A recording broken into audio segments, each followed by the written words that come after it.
Baada ya safari ya kusikitisha ya Ujerumani kumalizika mapema kwenye kombe la dunia la mwaka 2026 kufuatia kutolewa na Paraguay kwa mikwaju ya penati, upepo wa mabadiliko umeanza kuvuma ndani ya shirikisho la soka la Ujerumani DFB.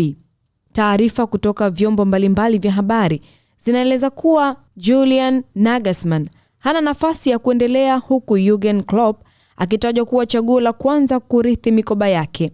Hata hivyo, hadi sasa uteuzi wa Klopp bado haujatangazwa rasmi. Ni simulizi yenye huzuni kwa taifa lililozoea kunyanyua mataji.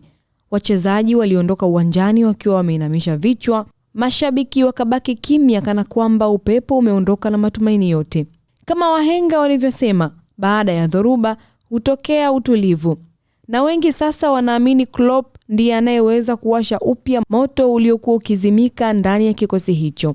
Klopp anayeheshimika kwa uwezo wake wa kujenga timu zenye mapambano na moyo wa kupigana hadi dakika ya mwisho, anaripotiwa kuwa tayari kuisikiliza DFB iwapo mazungumzo yatafanyika.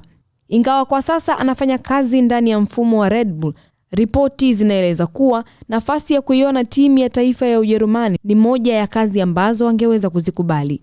Lakini kabla ya enzi mpya kuanza, Ujerumani inaweza kushuhudia mageuzi makubwa ya kikosi. Kipa mkongwe Manuel Neuer tayari ameripotiwa kutangaza kustaafu soka la kimataifa baada ya michuano hii, huku ripoti zikieleza kuwa wachezaji wengine kadhaa wanaweza pia kuhitimisha safari yao au kuachwa ili kupisha damu changa. Kwa sasa hakuna idadi rasmi iliyothibitishwa ya wachezaji watakaoondoka wala kustaafu, mbali na Neuer ambaye ameripotiwa kuhitimisha safari yake ya timu ya taifa. Majina mengine bado ni sehemu ya uvumi na maamuzi ya baadaye ya DFB pamoja na kocha mpya.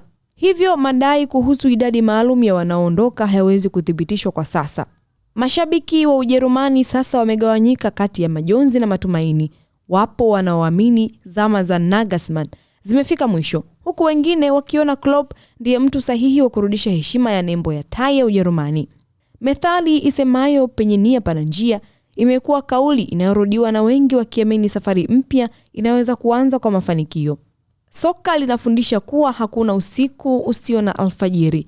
Ikiwa Klopp atathibitishwa rasmi kuwa kocha mpya, atarithi si kikosi tu, bali pia ndoto zilizovunjika za mamilioni ya Wajerumani.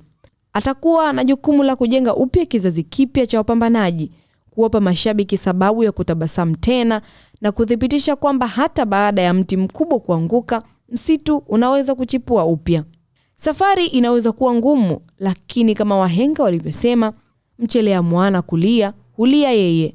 Na wakati wa kufanya maamuzi makubwa unaonekana umefika. Mimi ni Gladness Joseph na hii ni IOTV Sports.